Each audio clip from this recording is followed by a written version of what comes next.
शरारती बंदरों का झुंड। एक बार एक जंगल में एक बहुत बड़ा पेड़ था। उस पर एक शरारती बंदरों का झुंड रहा करता था।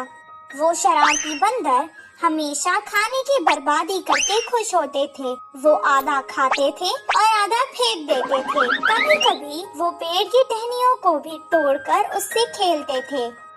जंगल के सभी जानवरों को ये बात पता थी। वो सब हमेशा चुप रहते थे, पर कभी उसे कुछ नहीं बोलते थे और ना ही कोई उनसे दोस्ती करता था। कुछ दिन बाद गर्मियों का मौसम आ गया, जिसके कारण जंगल के सभी तालाब और नदियाँ सूख चुकी थी और उनको पीने के लिए पानी नहीं था। बंदरों को प्यास लग रही थी, इसीलिए वो पानी की तलाश में यहाँ वहाँ घूमने लगे और जंगल के बहुत दूर चले गए।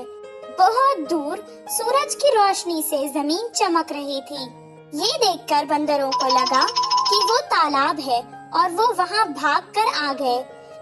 कुछ देर बाद वैसे ही उन्हें फिर से तालाब नजर आया और वो उस तरफ भागने लगे। पानी की तलाश करते करते वो यहाँ वहाँ भागने लगे और गर्मी के कारण उनका सर फटने लगा और उनके पैरों में छाले पड़ चुके थे। एक झाड़ के नीचे बैठकर वो आराम करने लगे। एक बंदर ने कहा, अगर मुझे पानी नहीं मिलेगा तो इस कड़क धूप में मैं प्यासा ही मर जाऊंगा। दूसरे बंदर ने कहा, क्या करें, हर जगह हमें पानी तो नजर आता है, पर जब हम पास जाते हैं वो गायब हो जाता है। वहीं पेड़ के पास खड़ के एक हाथी उनकी बातें सुन रहा था। वो उनकी मदद करने के इरादे से उनके पास आया और कहने लगा, मुझे तुम लोगों पर बहुत तरस भी आ रहा है और हंसी भी आ रही है। क्या सूरज की चमक और पानी में तुम्हें फर्क नहीं पता? उस चमक को तुम पानी समझ बैठे।